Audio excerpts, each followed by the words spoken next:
মানুষ যখন বুঝতে পারছে যে তারা বিভ্রান্ত ছড়াচ্ছে, তারা দেশের মানুষের মধ্যে বিভ্রান্ত ছড়াচ্ছে, এইটা যখন মানুষ বুঝতে পারছে এবং এটা যখন তারাও বুঝতে পারছে যে মানুষ তাদের চালাকি, তাদের ষড়যন্ত্র ধরে ফেলেছে, তখন তারা সরকারকে গিয়ে বলছে নিরাপত্তা দিতে হবে, নিরাপত্তা দিতে হবে, প্রোটোকল দিতে হবে, প্রোটোকল দিতে হবে।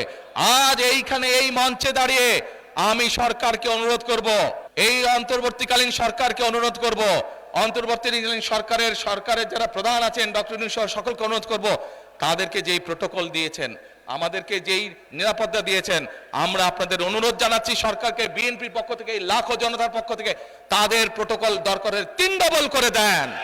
কারণ তারা মানুষকে বিভ্রান্ত করছে এবং মানুষ এটা জানতে পেরে মানুষ তাদের উপরে ক্ষিপ্ত হচ্ছে।